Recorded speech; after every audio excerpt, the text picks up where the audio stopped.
Shalom, bien-aimés dans le Seigneur, nous vous saluons dans le nom précieux et glorieux de notre Seigneur Jésus. Nous sommes dans la joie de pouvoir réellement nous retrouver autour de la parole. Nous sommes dans la joie de pouvoir communier. Nous sommes dans la joie de pouvoir réellement euh, chercher la lumière de la parole que l'Éternel, notre Dieu, que le Créateur du ciel et de la terre, de l'univers visible et invisible, maître des temps et des circonstances, celui qui nous accorde ce moment, qu'il nous soit favorable dans le nom puissant et glorieux de notre Seigneur Jésus. Nous sommes mercredi et comme tous les mercredis, nous sommes là pour votre émission que la Bible parle, une émission qui répond à vos préoccupations, une émission qui répond à vos questions, une émission qui nous permet de pouvoir réellement avoir de la lumière, de la précision concernant la parole de Dieu sur nos questions,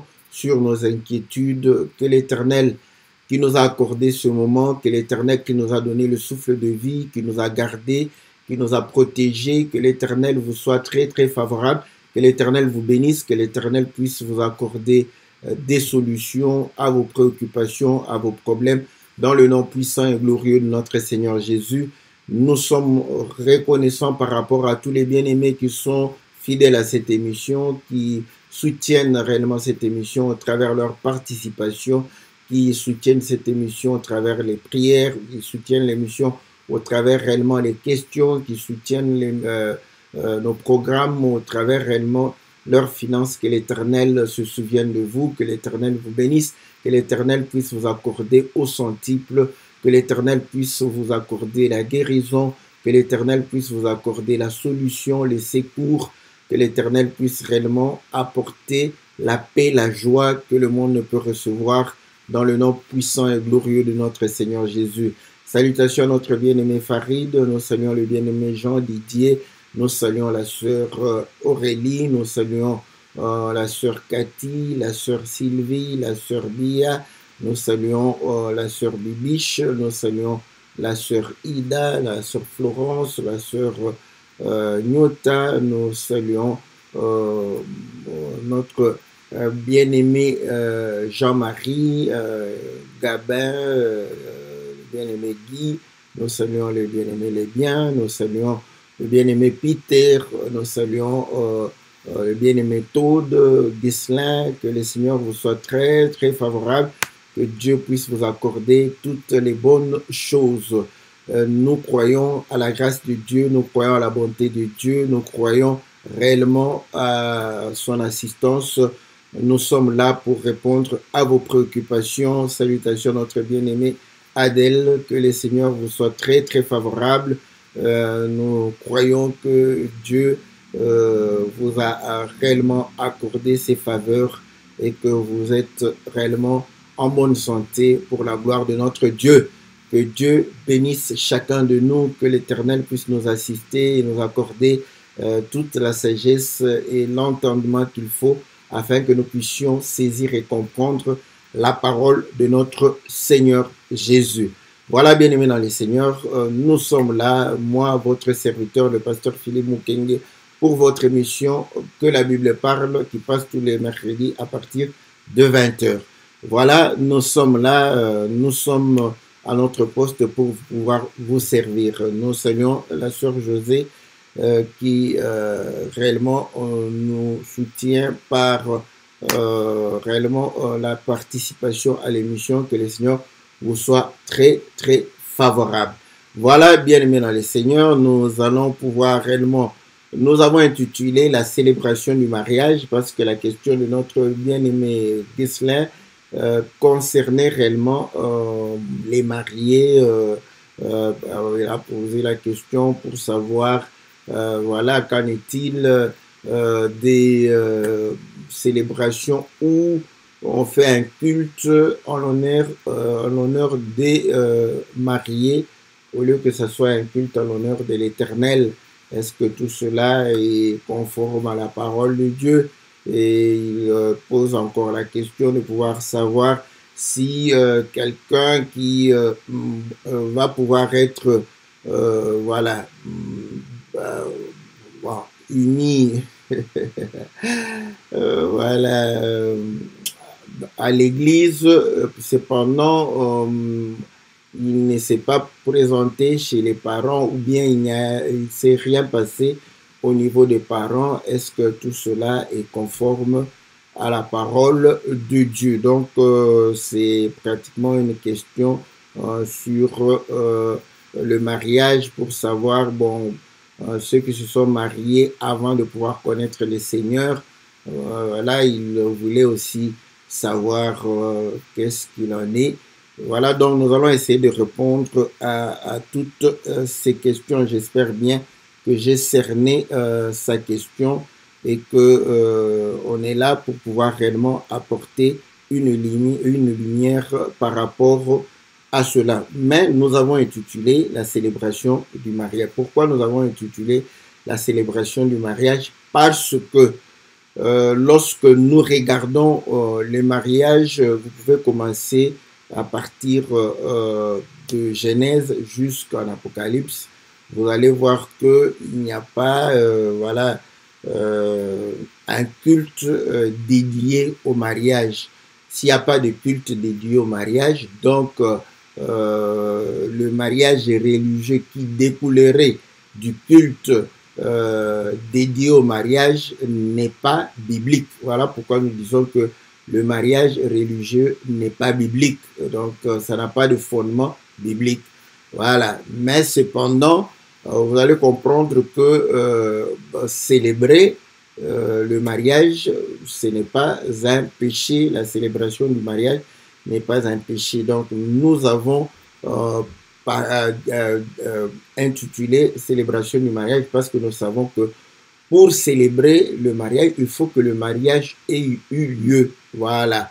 Donc, à ce moment-là, donc, il faudrait que l'homme et la femme aient été unis. Voilà. Donc, à ce moment-là, on peut célébrer. C'est comme on dit, célébrer un diplôme. Donc, si quelqu'un n'a pas obtenu le diplôme, on ne va pas célébrer le diplôme. On célèbre ce qu'on a déjà acquis. Ce qui est acquis est célébré. Ce qui n'est pas acquis, on ne peut être célébré. Donc, si nous voulons célébrer le mariage, il faut que le mariage soit acquis. Voilà. Maintenant, comment est-ce que le mariage se fait? Donc, il faudrait que nous puissions consulter, n'est-ce pas, les Écritures. Et nous croyons que le premier mariage, c'était réellement dans le jardin d'Éden. Comment ça s'est passé? Je crois que l'Écriture nous démontre que Dieu avait créé l'homme et Dieu va dire qu'il n'est pas bon que l'homme soit seul. Pourquoi Dieu avait dit qu'il n'était pas bon que l'homme soit seul? Parce que l'Écriture ailleurs dit que Dieu sonde les cœurs et les reins. Donc, il y a eu dans le cœur d'Adam une demande, n'est-ce pas, d'une aide semblable. Donc, vous allez comprendre que dans son cœur, il avait besoin, n'est-ce pas, d'une aide semblable, d'un être qui lui ressemble. À ce moment-là, Dieu lit le cœur.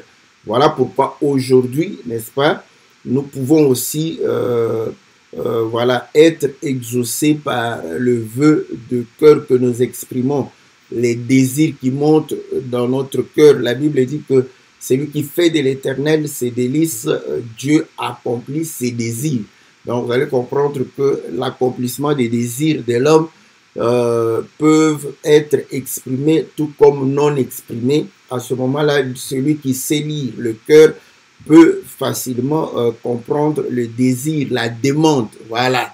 Donc, à ce moment, nous comprenons qu'il y avait une demande, n'est-ce pas? Même si de l'autre côté, cette demande est implicite. Donc, vous allez comprendre, comme nous l'avons toujours dit, que les autres écritures dans la suite vont pouvoir réellement certifier ce que nous sommes en train de pouvoir dire pour que l'homme puisse véritablement avoir une aide semblable. Et la Bible dit que lorsqu'on a Adam va voir Ève, écoutez ce que Adam va pouvoir dire. Nous sommes dans le livre de Genèse. chapitre 2, au verset 24, c'est pourquoi l'homme quittera son père et sa mère et s'attachera à sa femme et ils deviendront une seule chair. Vous voyez? Donc, vous allez comprendre que euh, ça, c'est une conséquence, n'est-ce pas, de ce qui a été le désir de l'homme. Donc, pour pouvoir s'attacher, n'est-ce pas, à sa femme. Et ainsi, pour que l'homme quitte son père et sa mère, l'homme va pouvoir faire la demande. Vous voyez, quand vous sortez du jardin, vous allez comprendre qu'il y a une demande explicite. Nous pouvons prendre aussi le cas de Dina qui a été violée. Vous allez voir que le prince de Sichem va pouvoir réellement demander la main de Dina. Donc, vous voyez, il y a eu une demande. Et nous pouvons encore voir le cas de Rebecca où on fait cette demande, n'est-ce pas? Donc, après le jardin d'Éden, nous allons voir qu'il y a dans la plupart des cas une demande qui est exprimée et que lorsqu'on répond favorablement à cette demande, c'est alors que le mariage se conclut et c'est alors qu'on peut célébrer le mariage. Vous voyez? Donc, on comprend là que Dieu va pouvoir entendre la demande d'Adam, n'est-ce pas? Et il va pouvoir créer la femme.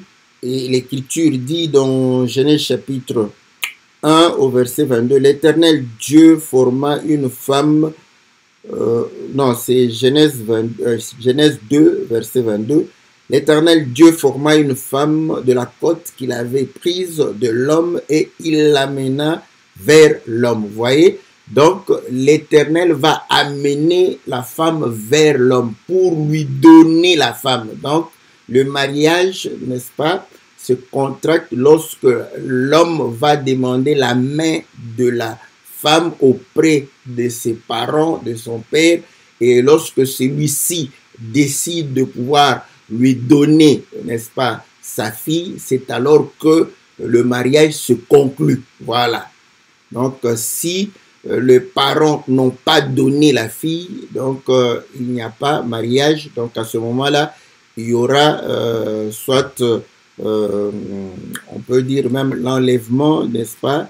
Donc, ça sera une chose qui ne sera pas agréée. Voilà pourquoi dans le livre de 1 Corinthiens au chapitre 7, Paul démontre que cette décision de donner sa fille dépend du père. Donc, dans 1 Corinthiens chapitre 7, au verset, je lis le verset 36, si quelqu'un regarde comme déshonorant pour sa fille de dépasser l'âge nubile et comme nécessaire de la marier, qu'il fasse ce qu'il veut, il ne pêche point qu'on se marie. Mais celui qui a pris une ferme résolution sans contrainte et avec l'exercice de sa propre volonté et qui a décidé en son cœur de garder sa fille vierge, celui-là fait bien. Ainsi, celui qui marie sa fille fait bien, celui qui ne la marie pas fait mieux. Donc, vous voyez que la décision de pouvoir marier la fille, c'est aux parents de la fille.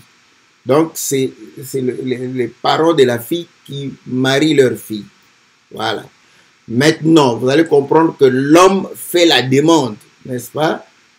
Et là, il y a deux possibilités. Soit l'homme va directement lui-même faire la demande parce qu'il en a la capacité, ou soit le père de l'homme fait la demande. Voilà. Donc, les parents de l'homme font la demande et les parents de la fille, n'est-ce pas, accordent. Et lorsqu'ils accordent, donc vous allez comprendre qu'il y a un contrat, une alliance qui se fait entre la demande et la réaction et la réponse qui a été donnée. Donc voilà, là où nous pouvons dire que donc, là où est-ce que on a vu un pasteur là-dedans? Il n'y a pas de pasteur. Voilà, donc il n'y a pas de pasteur, il n'y a pas de prêtre, il n'y a pas des évangélistes. Non. Donc ici, vous voyez que le mariage est contracté entre les familles, entre les parents entre l'homme et, n'est-ce pas, les parents de la fille. Parce que, bon, il y a beaucoup d'écritures. Vous allez comprendre que je prends l'exemple d'Ésaü, vous voyez. Ésaü est allé se marier, mais cependant, apparemment, il est allé seul. Vous voyez. Donc, l'homme peut aller seul. Bon, je sais que dans d'autres cultures, ça ne peut pas, voilà, se passer ainsi. Mais c'est acceptable, c'est encore acceptable qu'un homme puisse aller seul. Judas, dans Genèse chapitre 38, je crois, si je ne me trompe pas, vous allez voir que Judas va pouvoir s'écarter et aller, n'est-ce pas, épouser une femme. Donc, il est allé seul. Voilà. Donc, on peut prendre beaucoup de cas comme ça. Vous allez voir que c'est possible que l'homme aille seul. Voilà. Aille seul quand il en a la possibilité, la capacité, il peut aller seul. Mais ce n'est pas... vous allez comprendre que ce n'est pas très commode lorsque, malgré qu'il ait dit que l'homme quittera son père et sa mère, s'attachera à sa femme, mais les liens familiaux restent. Donc, aucun parent ne sera content d'apprendre que son enfant, son fils s'est marié comme ça, sans qu'il ne soit informé. Donc, pour avoir aussi l'accompagnement des parents, la bénédiction des parents, donc il faudrait véritablement informer les parents. Lorsqu'ils en ont la possibilité, ils peuvent réellement aller faire la demande et pouvoir réellement donner, n'est-ce pas, tout ce qu'il y a comme, voilà, exigence par rapport à la belle famille, par rapport aux parents de la fille. Voilà pourquoi vous allez voir que Samson, qui avait la possibilité de pouvoir aller contracter un mariage seul, n'est-ce pas, va amener ses parents. Vous voyez? Donc, pour honorer ses parents, il va amener ses parents pour que ses parents puissent véritablement prendre cette femme pour lui. Voilà. Donc, les parents... Donc, là, il n'y a pas de... Donc, c'est pourquoi nous disons que quand vous lisez les Écritures, vous ne voyez pas où, lorsqu'on va contracter le mariage, il y a le pasteur, il y a ceci. Non. Et les gens vont dire, Dieu, n'est-ce pas, au commencement, il va pouvoir amener, n'est-ce pas, Ève comme un parent, parce que la Bible dit, il forma, voilà. Donc, il forma la femme et amena la femme. Donc, le rôle que Dieu, c'est le Père. Écoutez, pourquoi nous disons cela? Vous allez comprendre que la Bible dit que Dieu forma l'homme. Et lorsqu'on lit la généalogie de Jésus dans Luc chapitre 3, vous allez comprendre, on dit fils de fils de fils de fils d'Adam, fils de Dieu. Donc, vous voyez, donc le fait que Dieu forma Adam, Adam est son fils. Voilà. Si Dieu forma Ève, Ève était aussi sa fille. Donc, c'est en tant que parent que Dieu va unir Adam et Ève. Vous vous posez des questions pour dire, on a le cas d'Abraham, n'est-ce pas, où Sarah était sa sœur. Donc, Terah, en tant que parent, va marier Abraham, son fils, à Sarah, à Sarai, sa fille.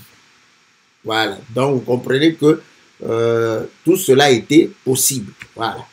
Donc, voilà ce que nous sommes en train de pouvoir dire lorsque, écoutez maintenant, quand nous prenons le cas de Jacob, dans le cas de Jacob, Jacob va faire cette demande, la demande de pouvoir réellement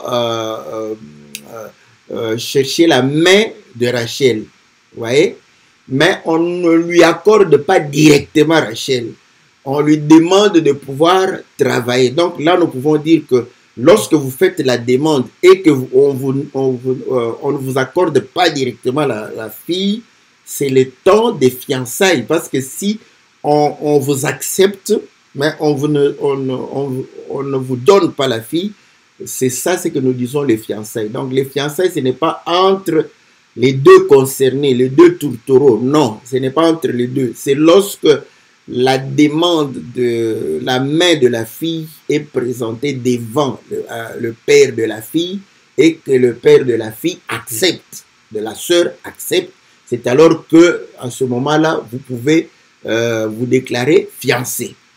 Parce que là, le père sait que ma fille, n'est-ce pas, est réservée pour tel frère ou tel monsieur. Donc, nous voyons le cas de Jacob qui nous donne, n'est-ce pas, ce cas, ces précisions. Voilà. Maintenant, donc, nous comprenons que lorsqu'il y a cet accord entre les parents, donc il y a mariage. C'est ça le mariage. Bon, maintenant, vous voyez, ça c'est l'esprit colonial. Ce sont les colons qui ont commencé à appeler, n'est-ce pas, voilà, les us et les mœurs des gens, n'est-ce pas, comme étant des coutumes, hein, comme étant liées, et parce que eux avaient amené une autre façon de pouvoir gérer, n'est-ce pas, la cité, gérer, n'est-ce pas, les territoires. Donc, tout ce qui était lié aux autochtones, on a commencé à dire que c'est coutumier. Voilà. Donc, c'est de là que vient le mariage coutumier, parce que eux, ils avaient institué, voilà, l'État, et pour l'État, il fallait être reconnu par l'État aussi comme étant marié. Donc, c'est là où il y a la différence entre mariage coutumier et mariage, mariage civil par rapport à l'État. Et les religieux vont pouvoir réellement créer ce mariage, n'est-ce pas, qu'on appelle mariage religieux, en fait, qui n'a pas de soubassement biblique. Voilà. Maintenant, Paul, dans 1 Corinthiens, chapitre 7, va dire ceci. Voilà. Il va dire une chose. Au verset 39. Une femme est liée aussi longtemps que son mari est vivant, mais si le mari meurt, elle est libre de se marier à qui elle veut, seulement que ce soit dans le Seigneur. Vous voyez? Donc, il y a le mariage dans le Seigneur et il y a le mariage qui se fait en dehors du Seigneur. Mais c'est le mariage, parce que le mariage est contracté entre les parents. Mais c'est un mariage qui peut se faire dans le Seigneur et un mariage en dehors du Seigneur. Maintenant, le mariage dans le Seigneur veut dire quoi? Veut dire que les deux concernés, les mariés, sont dans le Seigneur. Donc, les mariés ont cru à la parole. Et ils se marient, n'est-ce pas, en conformité avec la parole. C'est ça, se marier dans le Seigneur. Maintenant, on peut vous bénir, mais peut-être que vous n'allez pas vous marier dans le Seigneur. Pourquoi? Parce que Paul était en train de traiter le cas d'un croyant qui est lié à une non-croyante ou d'une croyante liée à un non-croyant. À ce moment-là, Paul n'appelle pas ce mariage un mariage dans le Seigneur. Donc, deux croyants qui se marient, ils ne se marient pas dans... Deux croyants qui se marient dans le Seigneur. Deux non-croyants qui se marient, ils ne se marient pas dans le Seigneur. Un croyant qui se marie à une croyante ne se marie pas dans le Seigneur. Une croyante qui se marie à un non-croyant, il ne se marie pas dans le Seigneur. On peut les bénir, mais ça ne sera pas le mariage dans le Seigneur. Donc, vous allez comprendre que la bénédiction n'est pas le mariage en soi. La bénédiction n'est qu'une bénédiction. Donc, vous pouvez bénir des païens. Voilà. Donc, vous pouvez bénir les païens, vous pouvez bénir un croyant avec une non-croyante, une croyante avec un non-croyant, vous pouvez les bénir. Donc, la bénédiction n'est pas le mariage en Christ Jésus. Le mariage en Christ Jésus, c'est l'union entre deux personnes qui ont cru en Jésus. Voilà. Donc, c'est J'espère que c'est ce qui est clair. Donc, maintenant, vous voyez que les gens confondent le fait de pouvoir célébrer le mariage à l'église au mariage religieux. Ça n'a rien à voir. Bon, ils prétendent que le mariage religieux, c'est là où Dieu unit. Bon, si Dieu unissait, aucun mariage religieux ne serait disloqué. Donc, il n'y aurait jamais eu de divorce lorsque les gens sont allés à l'église. Mais vous allez comprendre qu'il y a des divorces lorsque les gens vont à l'église. Donc, c'est que Dieu ne les a pas unis. Bon, on peut supposer que Dieu les a unis. Ok. Donc, si Dieu les a unis, Dieu dit que parce qu'il les a unis, ils ne peuvent pas se remarier. Combien de gens, des divorcés se sont remariés? Donc, eux-mêmes ne croient même pas que Dieu les avait unis. Voilà pourquoi ils se remarient. Donc, vous allez comprendre qu'il y a des hommes charnels qui, eux, sont intéressés par, n'est-ce pas, les formalités. Donc, voilà pourquoi ils considèrent le fait de célébrer, n'est-ce pas, le mariage dans une communauté. C'est ça le mariage religieux. Ce n'est pas ça le mariage religieux, donc comme nous le disons. Maintenant, vous allez comprendre que nous avons dit que le mariage, c'est lorsque les parents de l'homme et de la femme voilà, s'entendent et que l'homme et la femme se sont aimés et veulent vivre ensemble en couple et que les parents s'associent et accordent leur bénédiction déjà comme leur oui. Donc à ce moment-là, il y a mariage. Mais lorsqu'il y a mariage, comme vous allez voir que Dieu va amener, n'est-ce pas, Ève, la femme vers l'homme. Mais Genèse chapitre 1 dit quoi? Genèse chapitre 1 verset 27. La Bible dit que Dieu créa l'homme à son image. Il le créa à l'image de Dieu. Il créa l'homme et la femme. Vous voyez? Dieu créa l'homme et la femme. Mais comment Dieu a créé l'homme et la femme? Genèse chapitre 2 nous montre que Dieu va rassembler la poussière, former l'homme, souffler dedans, donner des instructions. Après, il va dire qu'il n'est pas bon que l'homme soit seul. Il va lui faire une aide semblable, la femme, il va l'amener vers l'homme. Et c'est alors que nous pouvons continuer la lecture, n'est-ce pas? Après avoir amené la femme vers l'homme, il va pouvoir les bénir. Verset 28. Dieu les bénit et Dieu leur dit, soyez féconds, multipliez-vous, remplissez la terre, la sujettissez, dominez sur les poissons de la mer, sur les oiseaux du ciel et sur tout animal qui se meut sur la terre. Donc, vous voyez, Dieu, n'est-ce pas, va les unir et Dieu va les bénir. Donc, il bénit ceux qui sont unis. Voilà. Voilà pourquoi vous allez comprendre que Dieu n'a pas voulu unir un animal avec Adam parce que déjà, dès le départ, ils n'étaient pas unis. Vous allez comprendre qu'il va prendre ce qui était déjà un, va les séparer et ramener, n'est-ce pas, auprès pour pouvoir bénir et pouvoir leur permettre de faire un. Donc, Dieu a respecté le principe. Il faut d'abord unir pour bénir. Donc, quand il bénit, ce n'est qu'une bénédiction. Parce qu'il a même... je ne sais pas s'il a... voilà. Donc... je vais lire l'écriture avant que... bon, là, je vais chercher l'écriture.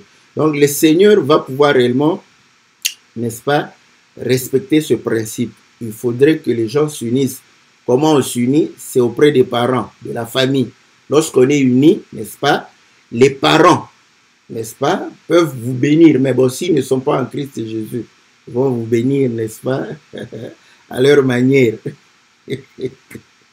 Bon, bénir, c'est dire de belles paroles. Donc, ils vont dire de belles paroles à leur manière, n'est-ce pas? Voilà.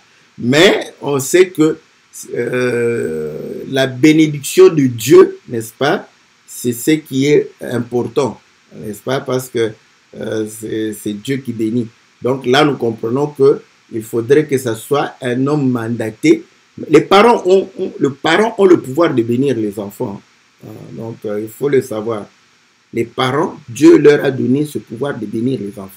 Donc, maintenant, s'ils sont non-croyants, bon, c'est un peu compliqué. Voilà pourquoi on se dit, voilà, donc l'homme mandaté par Dieu, n'est-ce pas, devrait bénir maintenant le mariage. Voilà pourquoi, maintenant, il y a plusieurs façons de le faire. Vous voyez? Il y a plusieurs façons de le faire. Dans la Bible, il n'y a pas eu, comme je le dis, il n'y a pas eu un culte, n'est-ce pas, en l'honneur des mariés ou en l'honneur de l'Éternel pour les mariés. Il n'y a pas eu ça. Dans la Bible, il n'y a pas eu. Voilà. C'est là où moi j'aime les Américains. Parce que les Américains, ils ont fait les choses de la bonne manière. L'État a donné le pouvoir aux pasteurs et aux prêtres de pouvoir réellement marier civilement, n'est-ce pas, l'époux et l'épouse. Voilà. Voilà pourquoi vous allez comprendre que eux, là-bas, ils ne font plus un culte ou une messe de mariage. Ils font seulement la bénédiction. C'est pourquoi ils parlent de bénédiction nuptiale. Donc, et là, vous allez voir qu'il n'y a pas beaucoup de cérémonies. Les invités sont là. On attend les mariés. Quand les mariés, le prêtre ou le pasteur est prêt, on invite les mariés. Ils entrent, les gens se mettent debout. Il y a un petit cantique là. Et ils arrivent devant le prêtre. Et le prêtre fait la cérémonie. Bon, là, lui, ou le pasteur, il introduit maintenant la parole. Ils vont commencer à chercher les versets bibliques. Et tout ça pour dire que voilà, c'est Dieu qui a institué, tout. Malgré parfois que ils peuvent bénir un musulman avec un chrétien ou une chrétienne. Donc, bon, là, ce n'est pas leur problème. Après avoir fait les cérémonies, ils vont demander s'ils sont encore d'accord pour que ça soit devant les gens et devant Dieu. Quand ils acceptent, quand le prêtre ou le pasteur déclare, il le déclare au nom de l'État, au nom de l'autorité civile aussi. Voilà pourquoi après cela, ils vont signer les papiers de l'autorité civile. Et ils sont mariés par rapport à l'État aussi. Ça, vous voyez, donc là, ils comprennent que ils ont pris le mariage civil, ils ont mis dedans et ils ont mis la bénédiction. Bon, le prêtre peut profiter pour dire qu'il les unit au nom de Jésus, même le pasteur, n'est-ce pas, il peut profiter pour dire ça. Mais en réalité, ce ne sont pas eux qui unissent, ce sont les parents. Voilà pourquoi la culture occidentale où les enfants vont se marier sans les parents, c'est anti-biblique, ce n'est pas conforme aux Écritures. Voilà. Donc, voilà. Donc, vous allez comprendre que pourquoi j'ai pris cela, c'est ce que je dis aujourd'hui, on peut le faire. C'est-à-dire que la bénédiction, parce que nous sommes croyants, nous croyons en Christ et Jésus, donc Dieu a établi les hommes pour pouvoir comment édifier et comment perfectionner l'Église. Donc ces hommes ont l'habilité de pouvoir bénir parce que c'était donné aux sacrificateurs de bénir le peuple. Voilà. Donc à ce moment-là, ils peuvent bénir. Voilà. Maintenant, pour bénir, on n'a pas besoin que ça se fasse dans le lieu du culte. Donc, vous pouvez vous amener aussi pour être témoin du mariage et pouvoir, à l'occasion, les bénir. Et ça se passe comme ça. Bon, ben je sais que les gens aiment voilà, le tralala. Mais le tralala, c'est bien. Le mariage, quand tu fais trop de tralala, sache que tu as aussi l'obligation de pouvoir réellement demeurer dans ce mariage. Que cela te donne au moins le courage de pouvoir demeurer dans le mariage parce que Dieu l'a recommandé. Mais vous allez voir que les gens qui aiment le tralala, et il faut une fête au niveau de la famille, une fête au niveau de l'église. Oui, c'est bien. Mais après quelque temps, oh non, votre frère, oh, votre soeur. Là, on comprend que tous ces tralala là ne garantissent en rien, n'est-ce pas, le mariage. C'est la parole qui garantit le mariage. D'où, c'est ça, se marier en Christ Jésus. Donc, si vous êtes dans la parole, vous pouvez vous marier sans problème. Donc, voilà, ça peut se faire. Il y a plusieurs formulations que vous pouvez faire. OK. Maintenant, moi, je ne suis pas belliqueux, hein, parce que si je ne crois pas à quelque chose, je ne suis pas belliqueux pour dire que voilà, maintenant, vous savez, on peut dire non, nous allons rendre gloire à Dieu, n'est-ce pas? Parce qu'on dit rendez grâce à Dieu pour toute occasion. OK. Nous allons rendre grâce à Dieu. Pendant que nous rendons grâce à Dieu, nous allons bénir les maris. Ce n'est pas un problème. Mais maintenant, ce qui va se passer tout au long de cette action de grâce, nous allons voir. Si vous allez, au lieu d'honorer Dieu, vous allez honorer les hommes. C'est là où on va voir. Si on commence à voir que non, nous sommes venus ici pour les marier, c'est leur jour, on comprend que, vous voyez, donc vous avez pris, n'est-ce pas, le prétexte de célébrer Dieu, mais vous voulez honorer les hommes. Voilà. Mais cependant, il y a des bien-aimés qui font.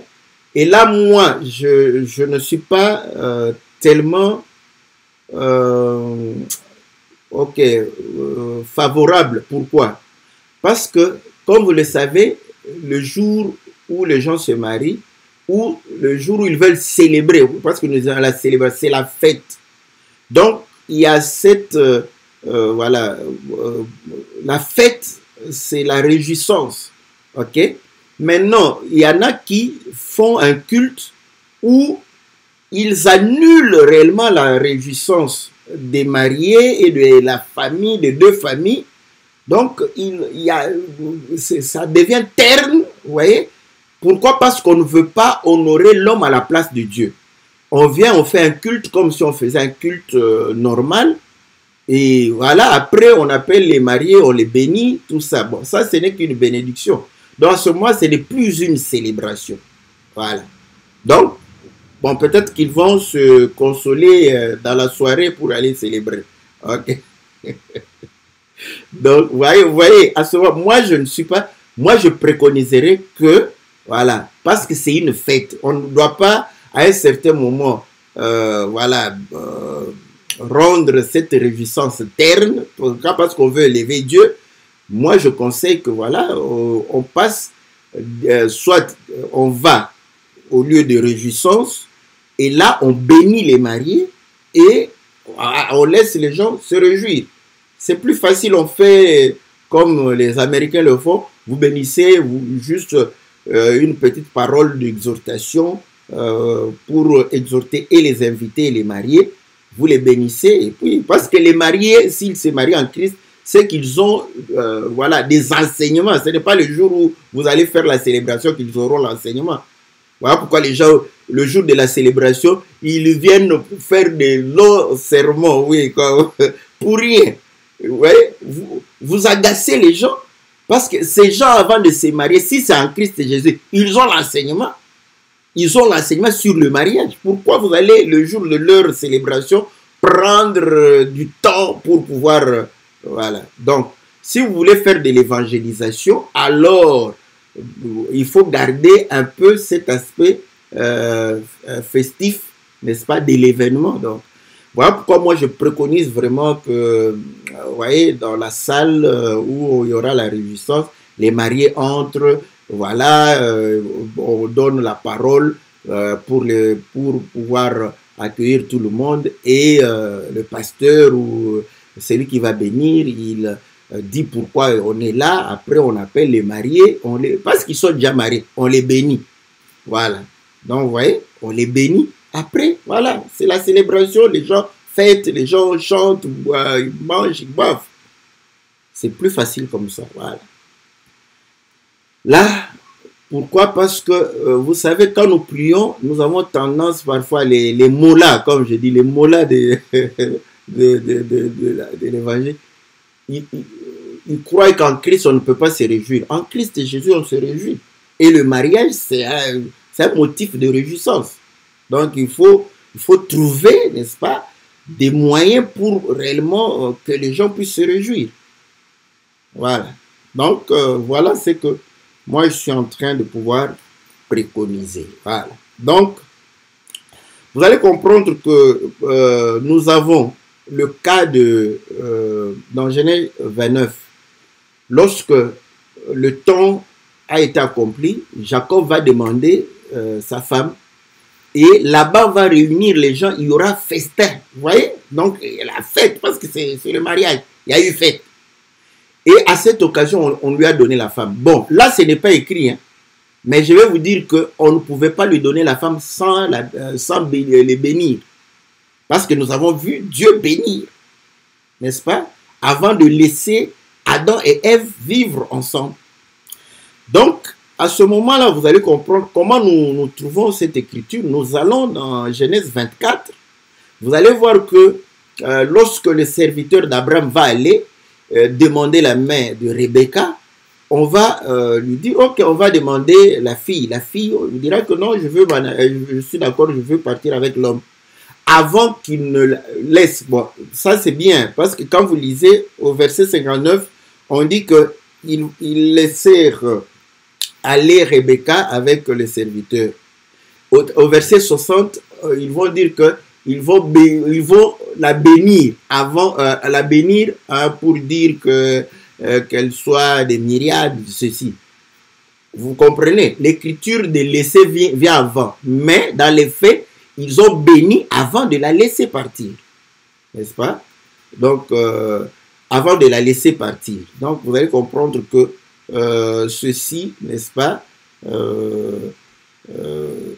Ceci va pouvoir réellement permettre à ce que nous comprenons que avant de pouvoir laisser les mariés, n'est-ce pas, pouvoir s'occuper de leur union, donc il fallait les bénir. Voilà. Donc il fallait les bénir. Aujourd'hui, on est le 40e, hein, le 3. Attendez, on me dit que je n'ai plus assez d'espace de... Voilà. Ok. Je libère un peu d'espace pour... Voilà. Être sûr que l'émission sera enregistrée complètement. Donc, voilà. J'étais en train de pouvoir dire que, vous voyez, Rebecca, on va la bénir avant de la laisser partir. Ruth, chapitre 4, vous allez comprendre que lorsque Boaz va dire que comme un tel avait refusé de racheter les biens du défunt, va dire que voilà, j'ai racheté les biens du défunt et aussi Ruth. Et on va bénir Ruth. Donc après avoir acquis, n'est-ce pas, la femme, on va bénir Ruth. Donc la bénédiction vient et là nous comprenons que au moment où on réunit les gens, on les bénit, n'est-ce pas, et puis les gens vont fêter. Juge 14, nous voyons aussi Samson fêter, n'est-ce pas, et donc mais nous comprenons qu'on les a bénis, n'est-ce pas, avant de pouvoir réellement les laisser aller ensemble. Donc voilà ce que nous disons, ce qui se passe normalement, on doit bénir. Maintenant, là je ne suis pas, si vous voulez faire à l'église, faites-le à l'église, mais sauf que ne péchez point contre le Seigneur. Veillez à ce que vous ne puissiez pas pécher contre le Seigneur, c'est tout ce qu'on vous conseille.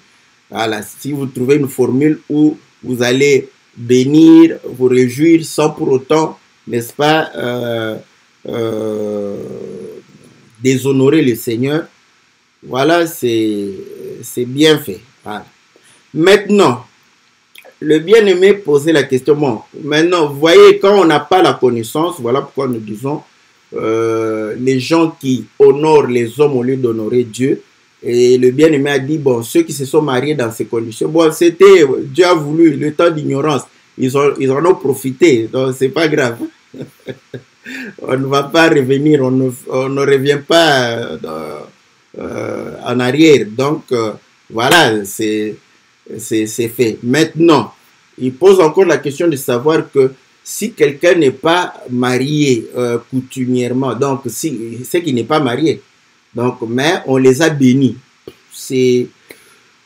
Voilà, voilà, il y a plusieurs scénarios. C'est-à-dire que quelqu'un qui n'est pas allé demander la main de la fille, normalement, on ne peut pas les bénir.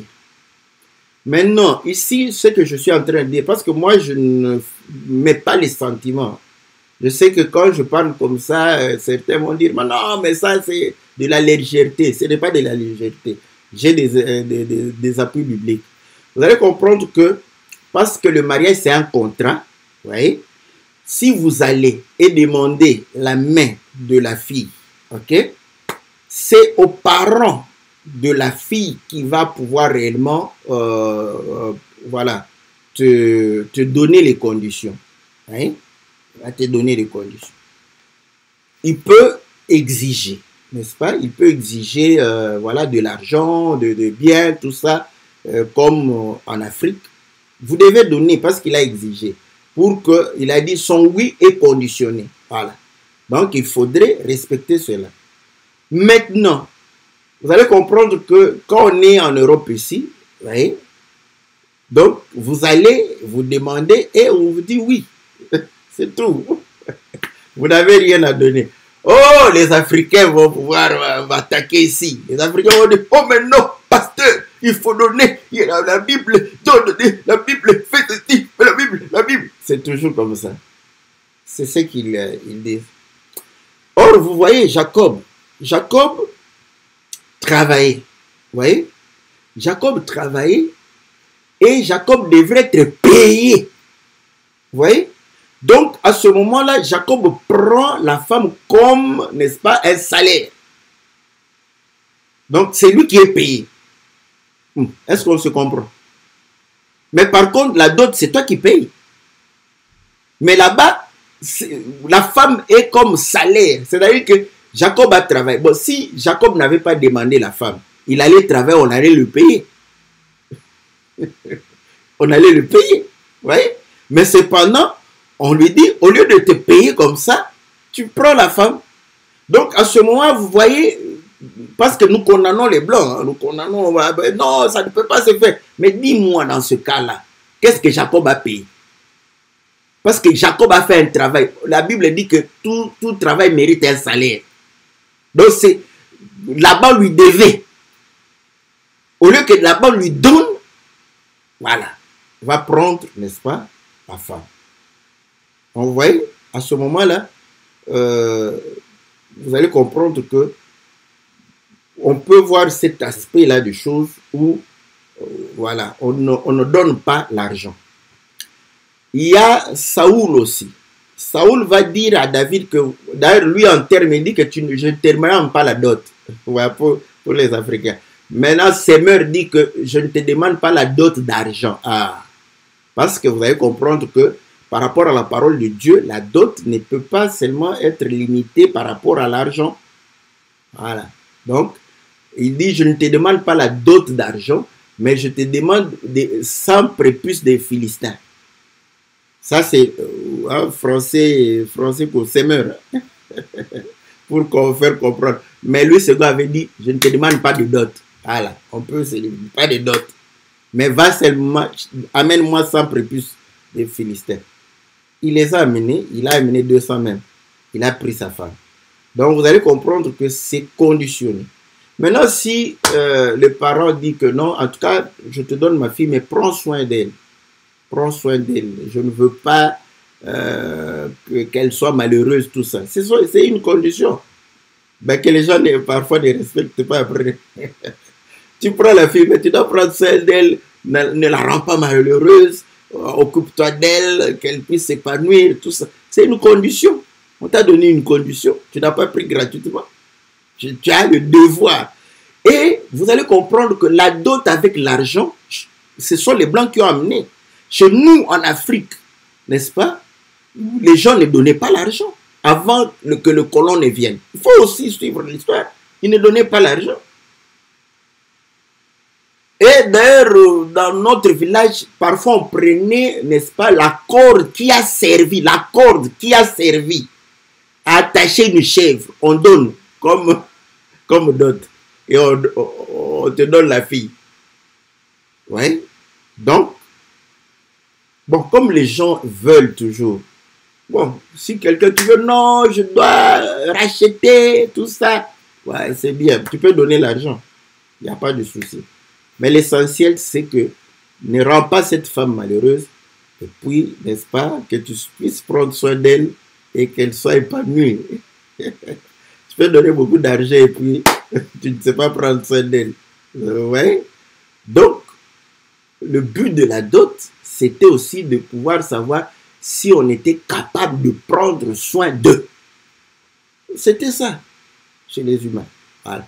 Mais par rapport à Dieu, la dot, nous comprenons que la dot que le Seigneur a pris, c'était pour prendre soin de nous, voilà, nous donner sa vie et au travers l'œuvre de la croix, nous prendre en charge aussi. Donc, vous allez comprendre que à ce moment-là, voilà, si, comme Laban a dit aussi à Jacob, prends Rachel. Jacob a pris Rachel, mais il n'avait pas encore payé la dot en termes de travail. Vous voyez? Mais on les a bénis. Ouais. Mais vous allez comprendre qu'il y a déjà un accord entre les parents. Donc, il y a tous ces cas-là.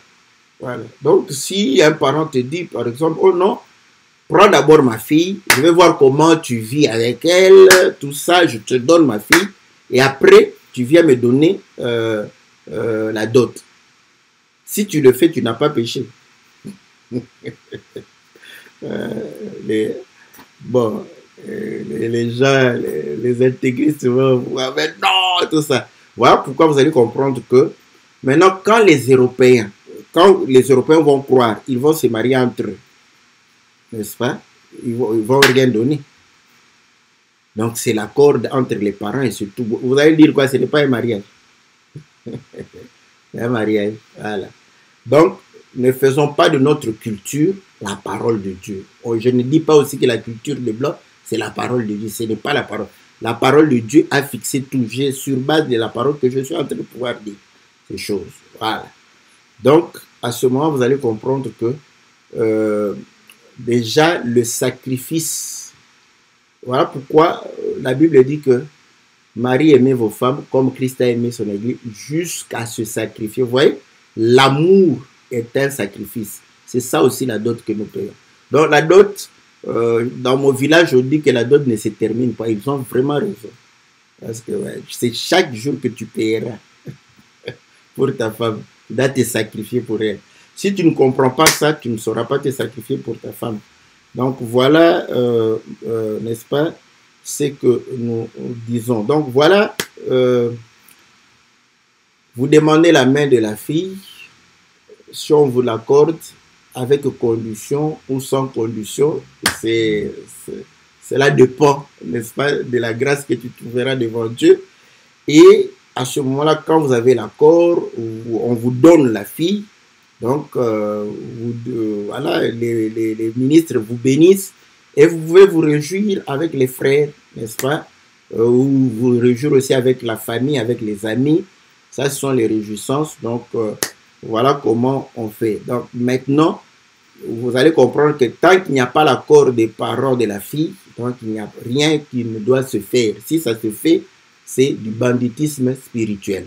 Voilà. Donc, voilà ce que nous pouvons dire, n'est-ce pas, par rapport à cela. Vous allez comprendre que au moment du mariage, parfois, comme ce sont les réjouissances, nous aimons réellement nous réjouir en Christ, n'est-ce pas, et non nous réjouir dans la chair.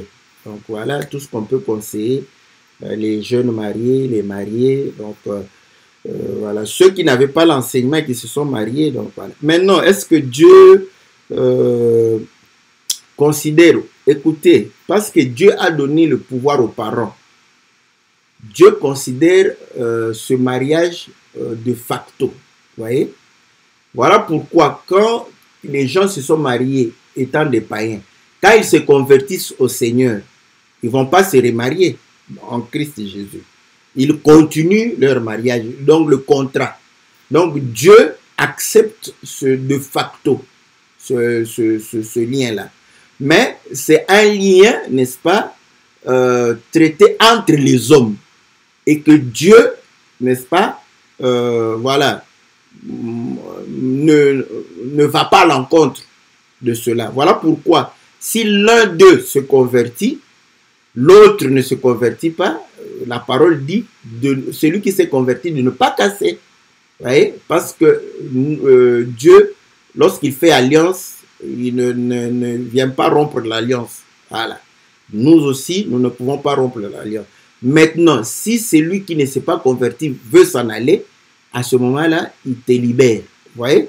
Pour montrer que c'est un mariage de facto. Voilà pourquoi les païens, quand ils se marient, quand ils se divorcent aussi, quand ils divorcent, si un d'eux était vraiment mauvais, en tout cas méchant, je ne peux pas conseiller celui qui est victime de se réconcilier avec le méchant. Non, ça, Dieu l'a libéré. Vous voyez, l'avantage d'être païen, les païens ont un seul avantage sur nous, sur le mariage. Ils peuvent se remarier comme ils veulent. Ça, c'est terrible. Donc, ils peuvent se marier et se remarier comme ils veulent. Ce sont des païens. Donc, c'est l'avantage qu'ils ont sur nous. Mais nous, quand nous nous marions et que nous divorçons, nous nous séparons, normalement, on ne doit pas se remarier. Mais bon, vous allez comprendre que nous avons des chrétiens en copal, en papier, des chrétiens. Vous allez dire ça, mais après, il va se remarier. Après, ils viennent poser la question, pasteur, mais maintenant, est-ce que Dieu, vous nous rendez une tâche difficile? Ouais? Quelqu'un qui sait très bien qu'en Christ, il n'y a pas de divorce. Maintenant, vous vous séparez. Ouais, bon, restez chacun dans son coin jusqu'à ce que l'un va mourir. Mais vous vous remariez. Après, vous venez nous poser encore la question, qu'est-ce qui va se passer si je me suis remarié? Est-ce que Dieu va me pardonner? Bon, ce sont des chrétiens d'Android et tout ça, donc comprenez. C'est malheureux. Que le Seigneur vous soit très favorable, que le Seigneur vous bénisse. Le mariage, n'est-ce pas, est sacré, n'est-ce pas? Le mariage en Christ, c'est quelque chose que nous devons véritablement honorer et voilà, sanctifier pour la gloire de notre Seigneur. Que Dieu vous bénisse. Posez vos questions. Je crois qu'il reste une question pour notre bien-aimé Ghislain pour épuiser la série des questions qu'il avait posées, n'est-ce pas? Donc, c'est sur les cantiques. On va pouvoir répondre à cela pour voir quel genre de cantique chanter. Donc, voilà. Que le Seigneur vous soit très favorable. On se retrouve mercredi pour l'émission Que la Bible parle et lundi pour l'émission Louons l'Éternel.